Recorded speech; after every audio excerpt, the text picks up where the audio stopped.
Hello friends, welcome to smile talk paramedical channel.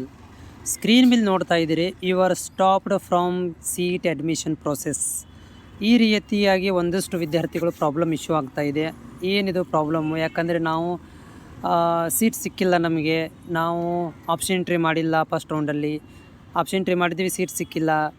But ಇವಾಗ login ಮಾಡಲಿಕ್ಕೆ ಹೋದರೆ ಈ ರೀತಿಯಾಗಿ ಬರ್ತಾ ಇದೆ. ಏನು ಪ್ರಾಬ್ಲಮ್ ಆಗಿದೆ, ಸೊಲ್ಯೂಷನ್ ಇದೆಯಾ ಅಂತ ವಿದ್ಯಾರ್ಥಿಗಳು ಕೇಳ್ತಾರೆ ಅಂಥದ್ದು. ಇದು ಹಿಂದಿನೇ ಕೂಡ ನಿಮಗೆ ಫಸ್ಟ್ ರೌಂಡಲ್ಲಿ ಕೂಡ ಈ ಥರ ಒಂದು ಪ್ರಾಬ್ಲಮ್ ಆಗಿತ್ತು. ಅವಾಗ ಅವ್ರು ಏನು ಮಾಡಿದರು, ಸ್ವಲ್ಪ ಲೇಟ್ ಮಾಡಿ ಏನೋ ಅಪ್ಡೇಟನ್ನು ಮಾಡಿದರು. ಇವಾಗೂ ಕೂಡ ಇದು 2 ಡೇಸಿಂದ ಆಗ್ತಾಯಿದೆ. ಯಾಕಂದರೆ ಯಾವಾಗ ನಿಮಗೆ ನಿನ್ನಿಂದ ಇವತ್ತಿಗೆ 2 ದಿವಸ ಆಯಿತು. ಈ 2 ದಿವಸದಿಂದ ಇದು ಈ ಥರ ನಿಮ್ಗೆ ಪ್ರಾಬ್ಲಮ್ ಇಶ್ಯೂ ಆಗ್ತಾಯಿದೆ.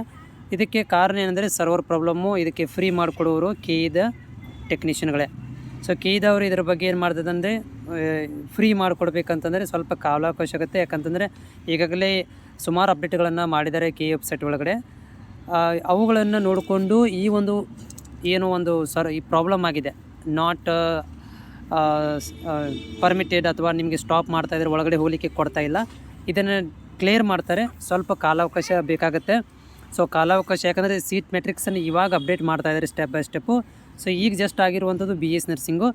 ನಾಳೆ ತನಕ ನಿಮಗೆ ಈ ಒಂದು ಕ್ಲಾರಿಟಿಯನ್ನು ಕೊಡ್ಬೋದು. ನಾಳೆ ಈವ್ನಿಂಗ್ ತನಕ ನಿಮಗೆ ಏನು ಬರ್ತಾಯಿದೆ ಈ ಇಶ್ಯೂನನ್ನು ನಿಮಗೆ ಕ್ಲಿಯರ್ ಮಾಡ್ಬೋದು.